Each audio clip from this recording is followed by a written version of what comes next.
ट्रांसमाइग्रेटेड into one piece world with a gift pack. अध्याय 126 Sengoku के विचार। 2 दिन बीत गए। एडमिरल आओकिजी और ब्लेज के बीच भीषण युद्ध तब समाप्त हुआ जब कुजान पूरी तरह थक गया और ब्लेज को भारी चोटें आई। उनके आसपास का क्षेत्र इतना नष्ट हो चुका था कि उसे पहचाना नहीं जा सकता था, जबकि जिस बर्फीली जमीन पर वे लड़ रहे थे उसमें कई दरारें और गड्ढे थे। कुजान, जिसके शरीर पर कई चोटें थीं, बर्फ के मैदान में लेटा हुआ साफ नीले आसमान को देख रहा था और उसके होठों के कोने से अभी भी खून टपक रहा था। ब्लेज का आखिरी हमला बहुत ही भयंकर और क्रूर था, क्योंकि इसने उसके पेट के आसपास के अंदरूनी हिस्सों को नष्ट कर दिया था। नतीजतन वो अपने पैरों पर खड़ा भी नहीं हो सकता था। उसकी चोटों को ठीक होने में कम से कम आधा महीना लगेगा। दूसरी ओर ब्लेज की हालत कुजान से बेहतर नहीं थी, लेकिन ऐसा इसलिए हुआ क्योंकि उसने सेंजू संविधान का अपने फायदे के लिए इस्तेमाल नहीं किया और चोटों को ठीक नहीं किया। अब चूंकि लड़ाई पहले ही समाप्त हो चुकी थी, उसने सीधे सेंजू के खून से अपने सभी चोटों और घावों को ठीक कर लिया। कुछ ही समय में उसका शरीर अपनी मूल स्थिति में लौट आया और इस बात का कोई संकेत नहीं था कि उसने कोई जानलेवा लड़ाई लड़ी थी। ब्लेज की हालत देखकर कुजान और भी क्रोधित हो गया और उसने फिर से खून की एक घूंट खांसी। उसे ब्लेज से लड़ने के लिए सहमत होने का पछतावा हुआ, जो अपनी शैतानी शक्तियों का उपयोग किए बिना भी एक राक्षस है। ब्लेज ने कुजान की ओर कृतज्ञता से देखा, जो अपनी सारी ताकत से लड़ता रहा। कुजान उन चंद लोगों में से एक है जिन्हें वह अपना दोस्त मानता है। ब्लेज आगे बढ़ा और उसके पास बैठ गया और अपना हाथ उसके पेट पर रख दिया। तुम क्या कर रहे हो? कुजान ने अविश्वास से पूछा। ब्लेज ने कोई जवाब नहीं दिया, लेकिन उसके बाद जो हुआ उससे ब्लेज हैरान रह गया। उसका हाथ सुनहरी रोशनी में चमक उठा, जबकि अनगिनत छोटे छोटे सफेद कण उसके इर्द गिर्द इकट्ठा होकर कुजान के शरीर में घुस गए। कुजान को अपने पूरे शरीर में गर्म धारा का प्रवाह महसूस हुआ और उसे आश्चर्य हुआ कि उसकी चोटें और घाव इतनी तेजी से ठीक हो रहे थे कि उन्हें नंगी आंखों से भी देखा जा सकता था। जैसे जैसे उसकी चोटें ठीक होती गई, उसने महसूस किया कि उसकी शारीरिक शक्ति में भी थोड़ी बहुत वृद्धि हुई है। यह सचमुच असाधारण है। आप ऐसा भी कर सकते हैं? कुजान ने अंतर महसूस करते हुए पूछा। मैंने इसे हाल ही में सीखा है। मैं वास्तव में घावों को ठीक नहीं कर रहा हूं, बस उन्हें तेज कर रहा हूं। इसलिए आपको कुछ कमजोरी और थकान महसूस हो सकती है। तुमने कौन सा शैतानी फल खाया? क्या ऐसा कुछ है जो तुम नहीं कर सकते? कुजान ने जोर से आश्चर्य से पूछा। उसके लिए ब्लेज एक विचित्र व्यक्ति है। वो भयानक शारीरिक शक्ति, शक्तिशाली शैतान फल और भारी हकी के साथ हास्यास्पद रूप से मजबूत है। ऐसा लगता था कि ब्लेज में कोई कमजोरी नहीं है। ब्लेज ने रहस्यमयी ढंग से मुस्कुराते हुए सवाल टाल दिया। थोड़ा आराम करो, तुम्हें पूरी तरह से ठीक होने में कुछ समय लगेगा। फिर उन्होंने एडमिरल को हराने के लिए मिलने वाले पुरस्कारों की जांच की। उपलब्धि पूर्ण, कुजान को हराना।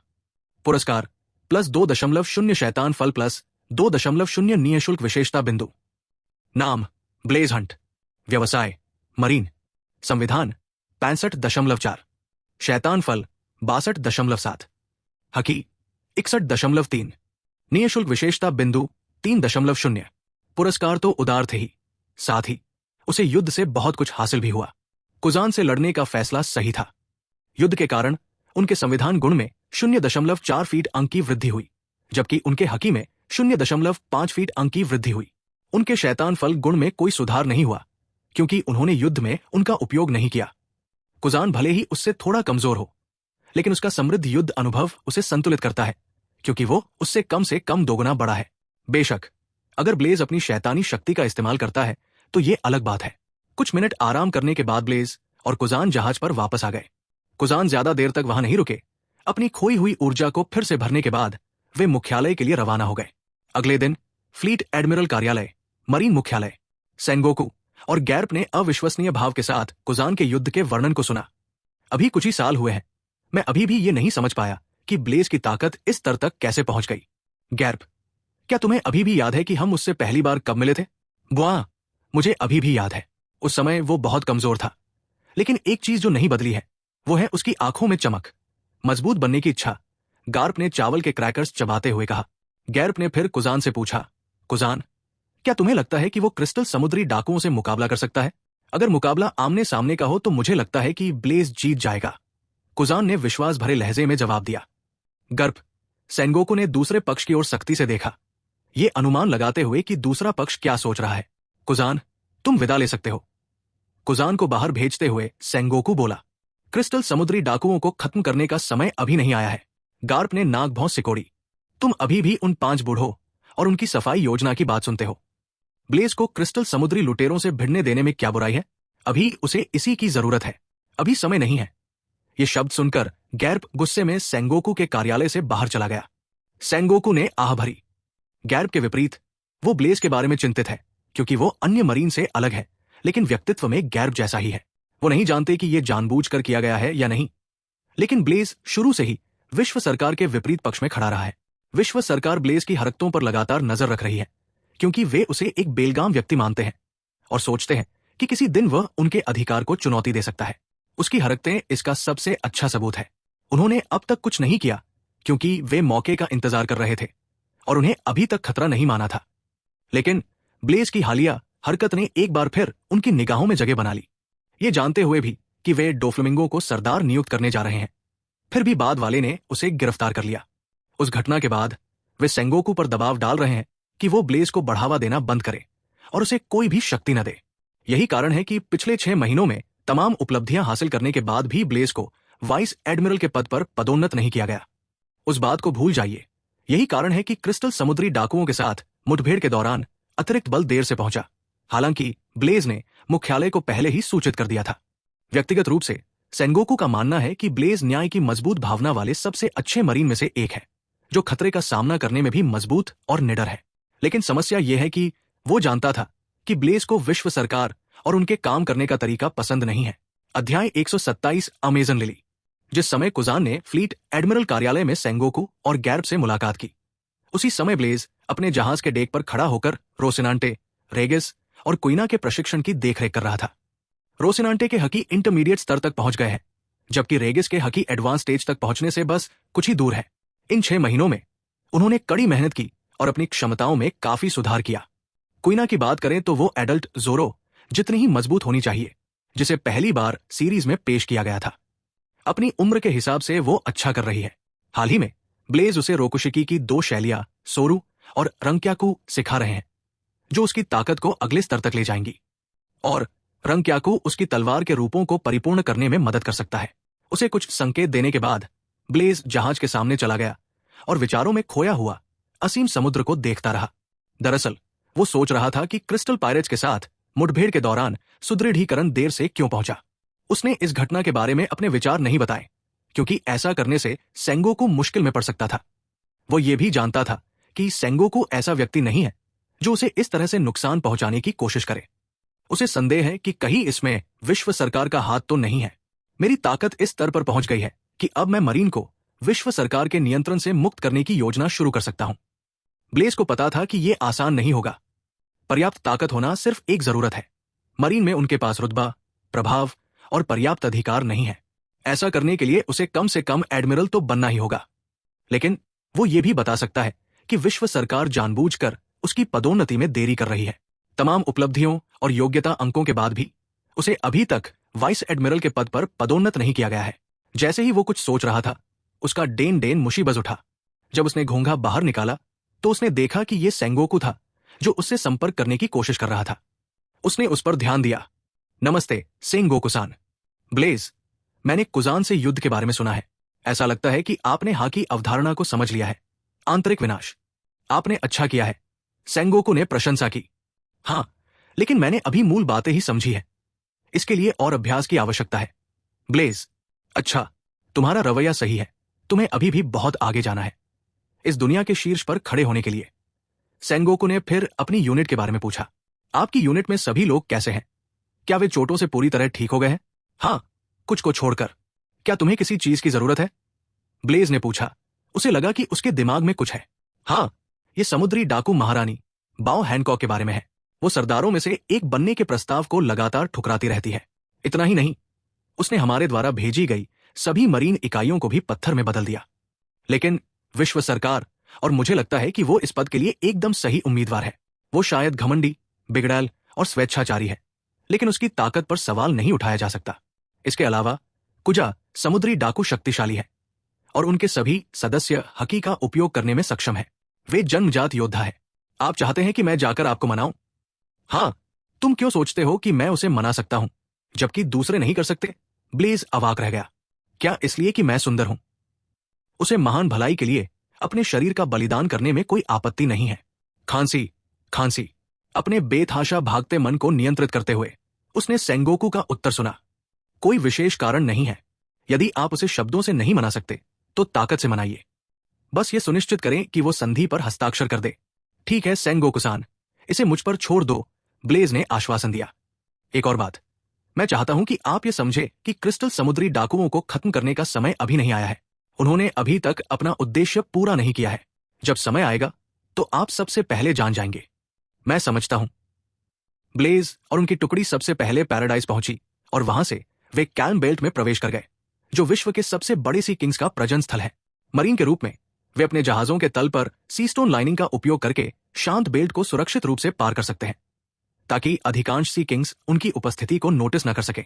हालांकि सी किंग्स बहुत मजबूत और भयंकर है, लेकिन वे अपराजेय नहीं है। इसका एक अच्छा उदाहरण सिल्वर रेले है। वो सिर्फ तैरकर अमेजन लिली तक पहुंचने में सक्षम था। हालांकि उनके जहाज के निचले हिस्से पर सीस्टोन की परत चढ़ी हुई थी। फिर भी कुछ सी किंग्स ने जहाज को देखा और हमला कर दिया। ब्लेज ने रेजिस और रोसिनांटे को प्रशिक्षण के हिस्से के रूप में उनसे निपटने दिया। आधे दिन तक शांत क्षेत्र में नौकायन करने के बाद उन्होंने आखिरकार दूरी में अमेजन लिली को देखा। द्वीप का बिंदु केंद्र में स्थित एक बड़ा पहाड़ है, जिस पर विशाल घुमावदार सांप की मूर्तियां और द्वीप की जनजाति का नाम कुजा उकेरा गया है। जैसे ही उनका जहाज अमेजन लिली की नजर में आया, वहां मौजूद महिला योद्धाओं ने उसे देख लिया और मरीन जहाज के आने की खबर दी। कुछ ही देर में पूरा द्वीप सतर्क हो गया। ब्लेज रेगिस और रोसिनांटे के साथ डेक पर खड़ा था और दूर स्थित मेडेन द्वीप को देख रहा था। उसने अन्य मरीन जहाजों और उन पर मूर्तिमान सैनिकों को भी देखा। वे लोग सचमुच मूर्तियों में बदल गए। क्या हमें द्वीप में प्रवेश करना चाहिए? रोसिनांटे ने उत्सुकता से चारों ओर देखते हुए पूछा। सैनिकों से कहो कि वे जहाज को यहीं खड़ा करें। यदि हम आगे बढ़ेंगे तो कुजा योद्धा जहाज पर हमला कर देंगे, क्योंकि उनकी मान्यता के अनुसार द्वीप पर पुरुषों का जाना वर्जित है। सी किंग्स पर नजर रखो, हम अभी भी शांत स्थिति में हैं, ब्लेज ने कहा और आदेश दिया। क्या यहां की महिला योद्धा इतनी शक्तिशाली है? क्वीना ने पूछा। हाँ, द्वीप पर जन्मी सभी महिलाएं जन्मजात योद्धा है और उन्हें बचपन से ही प्रशिक्षित किया जाता है। उनमें से अधिकांश छोटी उम्र से ही हकी का उपयोग करने में सक्षम है, ब्लेज ने उत्तर दिया। ब्लेज-सान, समुद्री डाकू महारानी इतना आकर्षक प्रस्ताव क्यों ठुकरा रही हैं? क्या होगा अगर उन्होंने हमें फिर से अस्वीकार कर दिया? रेगिस ने पूछा। वो ऐसा नहीं करेगी। पहले अमेजन लिली को बाहरी लोगों से प्राकृतिक रूप से सुरक्षा प्राप्त थी। हालांकि सीस्टोन की नई तकनीकों के साथ ये सुरक्षा गायब होने लगी है। ऐसे में बाहरी लोगों को प्रवेश से रोकने का एकमात्र तरीका यह है कि समुद्री डाकू महारानी विश्व सरकार के साथ संधि पर हस्ताक्षर करे और समुद्र की सरदार बन जाए। तभी वो द्वीप की रक्षा कर सकती है। अन्यथा विश्व सरकार इस स्थान को नष्ट करने के लिए एक बेड़ा भेज सकती है। क्या हमें कोई संदेश भेजने की आवश्यकता है या बस यही प्रतीक्षा करनी है? रेगिस ने पूछा। मुझे नहीं लगता कि वह अपने व्यक्तित्व को देखते हुए अकेले हमसे मिलने आएगी। मुझे एक संदेश भेजने दो। ये कहते हुए ब्लेज जहाज से कूद गया और द्वीप की ओर बढ़ गया। अध्याय 128 एल्डर न्योन और बोआ हैनकॉक। जैसे ही ब्लेज द्वीप के पास पहुंचा, सीमा पर नजर रख रहे कुजा जनजाति के योद्धाओं ने उसे आगे बढ़ने से रोक दिया। वे 4 थे, लेकिन वे सभी शक्तिशाली थे, हकी का उपयोग करने में सक्षम थे। उनके गले में लिपटे सांप धनुष में बदल गए और तीर उस पर निशाना साधते हुए गोली चलाने के लिए तैयार हो गए। योद्धा की पोशाक में एक प्रमुख महिला बोली, वहीं रुक जाओ, हिलना मत। भले ही आप मरीन हो, आपको द्वीप में प्रवेश करने की अनुमति नहीं है। चूंकि आप जानते हैं कि मैं एक मरीन हूं, तो आपको हमारे यहां आने का उद्देश्य भी पता होना चाहिए। अपनी महारानी से कहिए कि 1 घंटे के भीतर आकर मुझसे मिले, अन्यथा तुम्हारी लड़कियां हमारे सामने महारानी को धमका रही हैं, उसे एक गोली मार दो, महिलाएं चिल्लाई। इससे पहले कि वे अपने तीर चला पाते, ब्लेज ने अपनी आंखें सिकोड़ ली। उसके विजेता की हकी फूट पड़ी और उसने तीनों महिलाओं को बेहोश कर दिया। केवल एक ही बची। 1 घंटा ही सीमा है, अन्यथा विनाश का सामना करो। और मैं मजाक नहीं कर रहा हूं। यह कहते हुए ब्लेज ने अपने हाथ आगे बढ़ा दिए। उसके हाथ में एक टेनिस बॉल के आकार का छोटा सा सूर्य बना और उसके हाथ को हल्का सा ऊपर उठाने पर वो आकाश की ओर तैरने लगा और द्वीप के मध्य में जाकर ठहर गया। वो क्या है? महिला ने हांफते हुए पूछा। ब्लेज की हकी ने उसकी पूरी ताकत खत्म कर दी। तुम्हें कुछ ही मिनटों में पता चल जाएगा। तुम्हें जल्दी से अपनी महारानी को इसकी सूचना देनी चाहिए। संदेश भेजकर ब्लेज जहाज पर वापस लौट आया। जैसे ही वो जहाज पर वापस लौटा, उसने जहाज पर सवार मरीन सैनिकों को आपस में मेडेन द्वीप के बारे में फुसफुसाते हुए सुना। मुझे आश्चर्य है कि केवल महिलाओं के लिए बना ये द्वीप अंदर से कैसा दिखेगा। अगर हमें अंदर झांकने का मौका मिले तो बहुत अच्छा होगा। इससे पहले कि आप झांक सकें, आप पत्थर में बदल जाएंगे। समुद्री डाकू महारानी बोआ हैनकॉक दुनिया की सबसे खूबसूरत महिला कही जाती है और साथ ही बहुत मजबूत भी है। क्या तुमने उसे पहले देखा है? नहीं। क्या तुम सब मरना चाहते हो? काम पर लग जाओ। रेजिस के सख्त शब्दों ने उन्हें होश में ला दिया। जहां तक ब्लेज का सवाल है तो वो बस हंसते हुए बोला, अगर वे हैनकॉक से मिलेंगे तो वे निश्चित रूप से पत्थर बन जाएंगे। वहीं पहाड़ के बीचों बीच एक गहरी घाटी है जहां कुजा जनजाति का गांव बसा हुआ है। महल के अंदर जहां समुद्री डाकू महारानी रहती है, भयंकर बहस सुनी जा सकती है। एल्डर न्योन जो बिना किसी की सूचना के कमरे में आए, बोआ हैनकॉक से बात करने लगे। हेबी में तुम ऐसा नहीं कर सकते। मरीन और विश्व सरकार अब तुम्हारी हरकतों को बर्दाश्त नहीं करेंगे। अभी अभी सुना है कि एक और मरीन जहाज आया है। अगर तुमने फिर मना किया तो वे जरूर हमला करेंगे। जहां तक बोआ हैनकॉक की बात है तो वो सैलोम नामक एक बड़े सफेद सांप, जिसके शरीर पर लाल निशान थे, द्वारा बनाई गई सिंहासन कुर्सी पर बैठी हुई उदासीन दिख रही थी। वर्तमान में हैनकॉक की आयु लगभग 20 वर्ष है, जबकि मूल समय की तुलना में वो अभी भी युवा और सुडौल तथा छरहरी काया वाली है। वो बहुत लंबी है और उसके लंबे काले बाल उसकी कमर से नीचे तक फैले हुए हैं। वो वास्तव में सुंदर आंखों और बड़े स्तनों वाली एक लुभावनी सुंदरता है। हमारे साथ जो कुछ हुआ उसके बाद भी आप चाहते हैं कि मैं विश्व सरकार के लिए काम करूं? कभी नहीं। मैं ये प्रस्ताव स्वीकार नहीं करूंगी। हैनकॉक अपने निर्णय पर अडिग थी। यदि आप ऐसा नहीं करेंगे तो अमेजन लिली नष्ट हो जाएगी। एल्डर न्योन ने अपनी सांप की छड़ी जमीन पर पटकी और गंभीरता से बोली, क्या तुम समझ नहीं पा रहे हो? हेबी में शांत बेल्ट करंट और सी किंग्स के साथ हमारी सुरक्षा की अब कोई गारंटी नहीं है। वारलॉर्ड की स्थिति एक ईश्वर द्वारा भेजा गया अवसर है। जब तक आप उनका प्रस्ताव स्वीकार करते हैं, हमारी कुजा जनजाति समृद्ध होगी। एल्डर न्योन के शब्दों से हैनकॉक की भौहें टेढ़ी हो गईं और वो अचानक चिल्ला उठी, बस, मुझे कोई दिलचस्पी नहीं है। उसे बाहर निकालो। उसकी आज्ञा सुनकर 2 महिला गार्ड आईं और एल्डर न्योन को दरवाजे तक खींच कर ले गई। हेबी में ये तुम्हारे बारे में नहीं है, इसलिए अभिमानी और स्वेच्छाचारी व्यवहार मत करो। ये द्वीप पर सभी को चिंतित करता है। उसकी बातें सुनकर हैनकॉक ने आखिरकार दोनों गार्डों को इशारा किया कि वे नीचे उतर जाएं और एल्डर न्योन को छोड़ दें। न्योन की ओर उंगली दिखाते हुए हैनकॉक ने गर्व से अपना सिर उठाया और बोली, यदि पूरा द्वीप भी नष्ट हो जाए तो भी मुझे माफ कर दिया जाएगा, क्योंकि मैं सुंदर हूं। उसके आसपास की सभी महिलाएं उसके आकर्षण से मोहित हो गई और उनकी आंखों में दिल के आकार के प्रतीक दिखाई देने लगे। हेबी ही में सामा, वे सब एक स्वर में चिल्लाए। उसी समय एक चिंतित महिला गार्ड जो ब्लेज से मिली, उसने हैनकॉक को स्थिति के बारे में बताया। वो ब्लेज द्वारा कहे गए शब्दों को बताना नहीं भूली। इसके अलावा उस मरीन ने आसमान में किसी तरह की लौ फेंकी। ये अभी भी द्वीप के ऊपर मंडरा रही है, लेकिन हर गुजरते मिनट के साथ ये बड़ी होती जा रही है। क्या? कमरे में मौजूद सभी लोग घबरा गए। हैनकॉक के लिए वो गुस्से में थी और उसकी आंखें पागलों की तरह उभरी हुई थी और उसके दांत बाहर निकले हुए थे, जिससे वो बहुत डराने वाली लग रही थी। एक आदमी की हिम्मत कैसे हुई इस महारानी को धमकी देने की? चलो चले। उसके साथ बोआ सैंडरसोनिया, बोआ मैरीगोल्ड, एल्डर न्योन और अन्य कुजा समुद्री डाकू उस जगह से बाहर आ गए। पहली चीज जो उन्होंने देखी वह थी छोटा सा सूरज जो सीधे द्वीप के ऊपर मंडरा रहा था। पहले के विपरीत यह कुछ ही मिनटों में बड़ा होकर फुटबॉल के आकार का हो गया। जब उस मरीन ने पहली बार इसे डाला था तो यह इतना बड़ा नहीं था, लेकिन कुछ ही मिनटों में यह वर्तमान आकार तक पहुंच गया। महिला गार्ड ने बताया, वो चीज सूरज का एक छोटा संस्करण लगती है।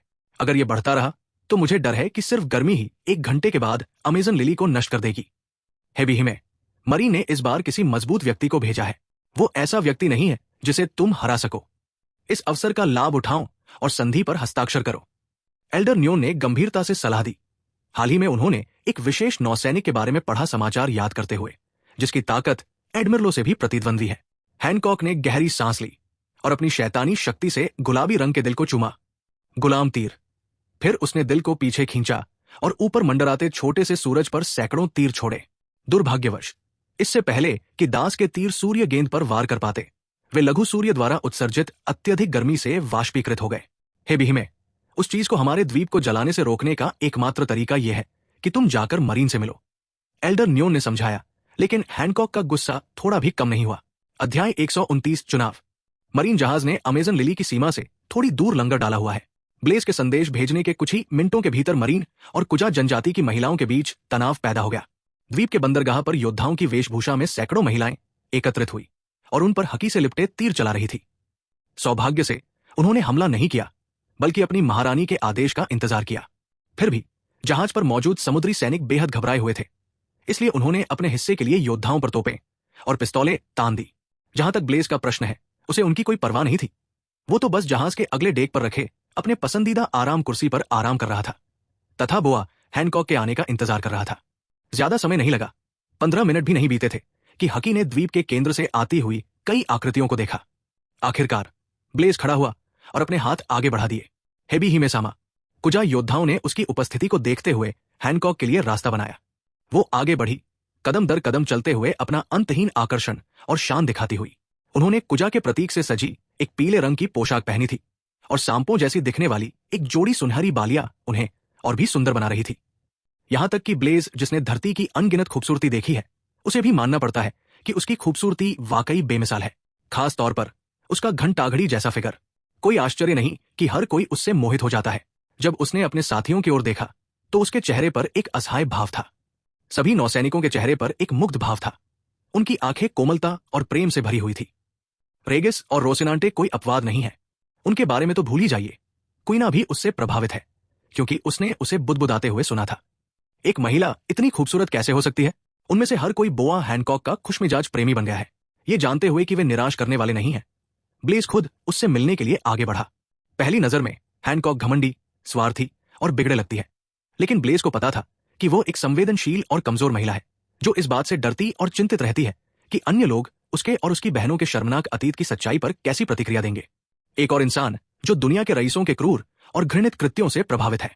तो आप आई, बाओ हैनकॉक, अमेजन लिली की महारानी। मुझे लगा कि आप नहीं आएंगी। मुझे अपना परिचय देने दीजिए। मैं ब्लेज हूं, मुख्यालय। इससे पहले कि वो अपना परिचय पूरा कर पाता, हैनकॉक ने उसे बीच में ही टोक दिया। मुझे परवाह नहीं है कि आप कौन हैं, और मुझे विश्व सरकार के साथ मिलकर समुद्र का सरदार बनने में कोई दिलचस्पी नहीं है। ओह, ब्लेज ने दया से अपना सिर हिलाया। तुम्हारे ऊपर 80 मिलियन बेरीज का इनाम है, और तुमने अपनी शैतानी फल क्षमता का उपयोग करके कई मरीन सैनिकों को पत्थर में बदल दिया है। चूंकि तुमने इस प्रस्ताव को अस्वीकार कर दिया है, इसलिए एक मरीन के रूप में मेरे पास तुम्हें गिरफ्तार करने के अलावा कोई विकल्प नहीं है। चाहे मैं कुछ भी करूं, भले ही मैं प्रस्ताव को अस्वीकार कर दूं, भले ही मैं अपराध करूं, भले ही मैं किसी को मार दूं, दुनिया में हर कोई मुझे माफ कर देगा, क्योंकि मैं सुंदर हूं। क्या आपको भी ऐसा नहीं लगता? हैनकॉक ने अपने बालों को कान के पीछे ठीक करते हुए उसे प्यार भरी नजरों से देखा। हेबी हिमेस्मा, वो बहुत सुंदर है। सभी चिल्लाए और एक स्वर में सहमत हुए, यहां तक कि उसके पीछे खड़े सैनिक भी।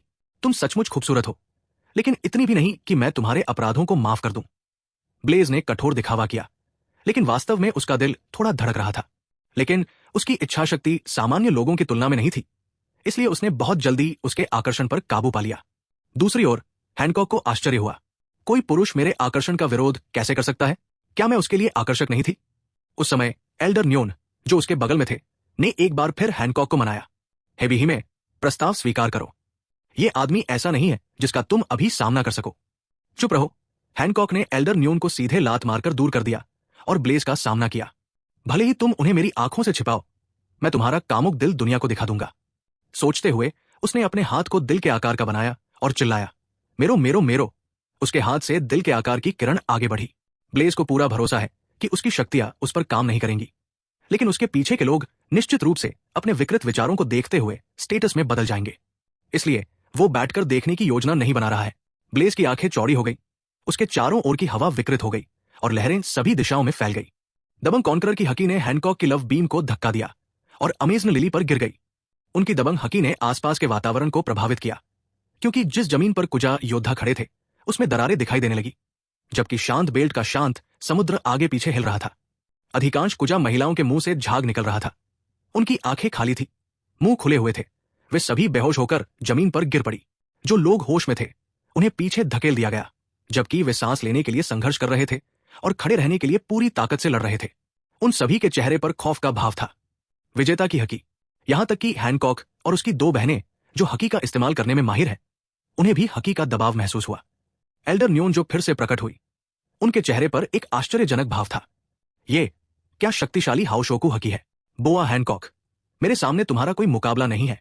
मैं तुम्हें दो विकल्प देता हूं, समझौते पर हस्ताक्षर करो या पकड़े जाने के लिए तैयार रहो। ब्लेज ने हैनकॉक की ओर मुस्कुराकर कहा। उनके बयान और मुस्कुराहट ने हैनॉक को पूरी तरह से उत्तेजित कर दिया, जो अचानक हवा में उछले और ब्लेज पर झपटे तथा एक शक्तिशाली फ्लाइंग किक लगाई। परफ्यूम फेमर। ब्लेज ने अपने बाएं हाथ को थोड़ा ऊपर उठाकर और एमिशन स्टाइल हकी से उसे कवर करके आसानी से हमले को रोक दिया। नतीजतन उसकी पूरी ताकत वाली किक उसके हाथ को छू भी नहीं सकी। वो गुस्से में अपने दांत पीस रही थी और उसकी भावनाएं नियंत्रण से बाहर हो गई थी। तुम्हारे जैसा आदमी जो विश्व सरकार का पक्ष लेता है, विजेता की हकी का उपयोग कैसे कर सकता है?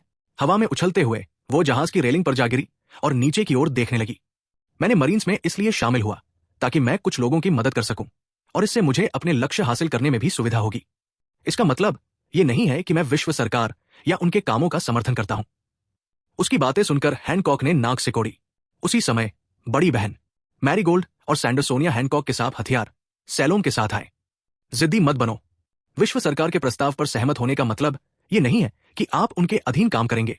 आप केवल तभी सहायता करेंगे जब परिस्थिति की मांग होगी, ब्लेज ने कोमल शब्दों में समझाया। लेकिन हैनकॉक पर इसका उल्टा असर हुआ। उसे लगा कि ब्लेज उसे कमजोर महिला समझ रहा है, इसलिए उसने फिर से हमला किया। 10 चालें चलने के बाद ब्लेज ने हैनकॉक को पीछे धकेला और बोला, तुम हमला करते रह सकते हो, लेकिन तुम्हारे लोगों का समय खत्म होता जा रहा है। पीछे देखो। तभी हैनकॉक ने देखा कि आकाश में छोटा सा सूरज पिछली बार देखे गए सूरज से 10 गुना बड़ा है। इतना ही नहीं, उस चीज की गर्मी ने द्वीप को भी प्रभावित करना शुरू कर दिया। महिलाओं को सामान्य से अधिक पसीना आ रहा था, जबकि उच्च तापमान के कारण द्वीप की सतह झुलस रही थी। ब्लेज ने पूछा, आपके पास क्या विकल्प है? क्या आप सहमत होंगे या अपने लोगों को मरने देंगे? अध्याय 130 दिव्य ड्रैगन खुर निशान। भले ही आप द्वीप को नष्ट कर दें, मैं आपके अनुरोध पर सहमत नहीं होऊंगा। यह कहते हुए हैनकॉक ने मुड़कर छोड़ दिया। वो कुछ नहीं कर सकती क्योंकि वो ब्लेज की प्रतिद्वंद्वी नहीं है। ब्लेज ने मुस्कुराते हुए उसकी पीछे हटती पीठ को देखा। उसके अडिग स्वभाव ने उसे आश्चर्यचकित नहीं किया, लेकिन ऐसा लगता है कि उसके तरीके का उस पर प्रतिकूल प्रभाव पड़ा। हैनकॉक की बहनें मैरीगोल्ड और सैंडरसोनिया ने असहाय भाव से अपने द्वीप के ऊपर मंडराते लघु सूर्य की ओर देखा। अगर कुछ नहीं किया गया तो गर्मी से द्वीप जलकर राख हो जाएगा, लेकिन उसकी बहन इस आदमी को अस्वीकार करने पर अड़ी हुई है। उस समय एल्डर न्योन उनके बगल में प्रकट हुए और दोनों को आश्चर्यचकित कर दिया। एल्डर न्योन, उसने ब्लेज की ओर देखा और बोली, मरीन, हमें थोड़ा समय दो। मैं उसे संधि स्वीकार करने के लिए मनाने की कोशिश करूंगी। चिंता मत करो, मैं यहां द्वीप को नष्ट करने नहीं आया हूं। वो छोटा सा सूरज बस एक छोटी सी चाल है जो मैंने तुम्हारी महारानी का ध्यान आकर्षित करने के लिए इस्तेमाल की थी। ये कहते हुए ब्लेज ने अपनी उंगली चटकाई और छोटा सूरज बादलों में उड़ गया और खूबसूरत आतिशबाजी में बदल गया। एल्डर न्योन की ब्लेज के बारे में धारणा एक बार फिर से गहरी हो गई। वो सही कह रही है क्योंकि ये मरीन दूसरों से बिल्कुल अलग है। केवल इस तरह के स्वभाव वाला ही किंग्स के हकी को नियंत्रित करने के लिए योग्य है। वो जानती थी कि इतनी मजबूत हाओशोकू हकी के साथ वो विश्व सरकार का पक्ष नहीं लेगा। उसके मरीन में होने का कोई कारण तो होगा ही। उनके आश्वासन के साथ एल्डर न्योन मैरीगोल्ड और सैंडरसोनिया के साथ चले गए। जैसे ही वे चले गए, ब्लेज ने अपना ध्यान अपने पीछे खड़े मरीन सैनिकों पर लगाया। उसकी आंखें तेज हो गई, खास तौर पर रेजिस और रोसिनांटे की अनिच्छुक आंखों को देखकर, जैसे कि हैनकॉक के चले जाने से उनकी आत्मा चली गई हो। उनके पीछे से आते हुए ब्लेज ने उनके नितंबों पर लात मारी। लात के बल ने उन्हें सीधे समुद्र में फेंक दिया, जिससे वे अपनी अचेतावस्था से जाग उठे। ब्लेज सान, उन्होंने उसे दोषी भाव से देखा। चूंकि आपकी मानसिक दृढ़ता बहुत कमजोर है, इसलिए मैं आपके प्रशिक्षण को दोगुना बढ़ा रहा हूं और आप दोनों को सूर्यास्त से पहले जहाज पर चढ़ने की अनुमति नहीं है। क्या? ब्लेज सान, कृपया, हम उन जानवरों का भोजन नहीं बनना चाहते। वे शांत बेल्ट में हैं। अगर वे कुछ समय के लिए पानी में रहते हैं तो वे समुद्री राजाओं को आकर्षित करने के लिए बाध्य हैं। यदि सी किंग्स ने जहाज को नुकसान पहुंचाया तो मैं तुम दोनों को जिम्मेदार ठहराऊंगा। क्रूर शब्दों को छोड़ते हुए ब्लेज ने समुद्री सैनिकों की ओर देखा, जिनके सिर फर्श की ओर थे। आपकी हरकतों की वजह से हमारी मरीन प्रतिष्ठा धूमिल हो गई। एक मरीन के तौर पर हमारा दिल मजबूत होना चाहिए। मुझे आप सब पर शर्म आती है। कुजा महल में हैनकॉक अपने कमरे में लौटी और गहरी सोच में डूबी हुई बिस्तर पर गिर पड़ी। वो मरीन मेरे आकर्षण का विरोध कैसे कर पाया? वो भी बहुत ताकतवर है। उसकी आंखों में अनिच्छा दिख रही थी, क्योंकि ये पहली बार था जब उसे हार का सामना करना पड़ रहा था, और वो भी एक पुरुष के सामने। वो एक कठोर और अलग थलग व्यवहार रखती है, क्योंकि उसे डर है कि कहीं फिर से उसका फायदा न उठाया जाए, क्योंकि वो एक महिला है। एक गुलाम के रूप में अपनी पीड़ा के कारण तथा जिस पहले आदमी को उसने देखा था, उसने उसकी पीठ को उसके गुलामी के निशान से जला दिया था। इस कारण हैनकॉक पुरुषों के प्रति बहुत भेदभावपूर्ण और आलोचनात्मक है। अपनी सुंदरता और ताकत के कारण वो पुरुषों और महिलाओं, युवा और बूढ़े सभी को समान रूप से अपने प्यार में पड़ते हुए देखती है, और जब वो प्यार से माफी मांगती है या उन्हें अपनी सुंदरता की याद दिलाती है तो सभी उसे माफ कर देते हैं। हालांकि ब्लेज की उपस्थिति और उसके आकर्षण के प्रति पूर्ण प्रतिरक्षा ने उसके अहंकार को नरम कर दिया। रात आई। हैनकॉक और उसकी बहनें कमरे में बैठकर वारलॉर्ड के प्रस्ताव और ब्लेज के बारे में चर्चा कर रही थी। बड़ी बहन, मुझे लगता है कि आपको यह प्रस्ताव स्वीकार कर लेना चाहिए, क्योंकि इससे हमारी जनजाति मरीन और विश्व सरकार से सुरक्षित रहेगी, क्योंकि हमारे सिर पर इनाम रखा हुआ है। मैरीगोल्ड ने कहा, वो मरीन भी बहुत ताकतवर है, बस वो अकेला ही हमें बाहर निकालने के लिए काफी है। अपनी बहन की सलाह सुनकर हैनकॉक ने अपने होंठ काटे। दरअसल उसने भी प्रस्ताव स्वीकार करने की योजना बनाई थी, लेकिन ब्लेज से हारने के बाद उसका अभिमान उसे इसकी अनुमति नहीं देता। इसे स्वीकार करना यह दर्शाएगा कि वो कमजोर है। मुझे अकेला छोड़ दो, मुझे इस बारे में सोचने दो। अपनी बहनों को बाहर भेजकर हैनकॉक ने स्वयं को आईने में देखा और धीरे धीरे अपनी पीठ को उजागर किया, जिससे दिव्य ड्रैगन दास का निशान दिखाई दिया। वो उस दिन को कभी नहीं भूलेगी जब उसे और उसकी बहनों को गुलाम बना लिया गया था और उनके द्वारा झेले गए कष्ट और भयावहता उसकी आंखों के सामने घूम गई। क्या खूबसूरत नजारा है। मैं आपसे अकेले में बात करने आया था, लेकिन मुझे उम्मीद नहीं थी कि मुझे दावत मिलेगी। ब्लेज ने खिड़की के किनारे पर झुककर कहा। कौन? हैनकॉक ने तेजी से अपनी खुली पीठ को रजाई से ढक लिया और ब्लेज की ओर मुंह कर लिया। तुमने मेरी पीठ देखी। हैनकॉक ने कपड़े को कसकर पकड़ रखा था, जबकि उसकी आंखों से हत्या का इरादा झलक रहा था। हाँ, लेकिन तुम्हारा आगे का हिस्सा पीछे के हिस्से से ज्यादा सुंदर है। मुझे लगता है कि अगर तुम अपनी इस क्षमता का इस्तेमाल अभी करोगी तो मैं सचमुच पत्थर बन जाऊंगी। हैनकॉक के झूठ और जीवन के प्रति रवैया उसके भयानक अतीत की वजह से था। वो फिर कभी किसी के सामने कमजोरी नहीं दिखाना चाहती थी। अब ब्लेज को उसका रहस्य पता चल गया है, लेकिन ब्लेज के उत्तर ने उसे पूरी तरह से अचंभित कर दिया, क्योंकि उसने सोचा था कि निशान के कारण वो उससे घृणा करेगा। क्या आप जानते हैं कि इस मार्क का क्या मतलब है? हैनकॉक ने अपने होठों को काटते हुए पूछा, जिससे खून का एक निशान दिखाई दिया। ब्लेज ने अपना सिर हिलाया और चेहरे पर कोई निर्णय व्यक्त किए बिना कहा, सेलेस्टियल ड्रैगन्स खुर का निशान। उत्तर देते समय हैनकॉक का शरीर कांपने लगा और वो घुटनों के बल गिरकर रोने लगा। उसकी हालत देखकर ब्लेज ने फिर कहा, यह सिर्फ एक गुलामी का निशान है। तुम्हें अतीत के बारे में सोचकर परेशान नहीं होना चाहिए। एक निशान किसी के प्रति मेरे नजरिए को नहीं बदल सकता। मैं भी एक बार गुलाम था, तुम्हें पता है। क्या सच में? हैनकॉक ने पूछा।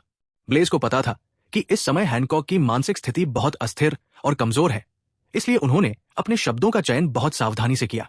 हाँ, फिर उसने अपने अतीत और उसके बाद की यात्रा को याद किया। मैं विश्व सरकार से घृणा करता हूं, क्योंकि मैंने उनके कार्यों को देखा है।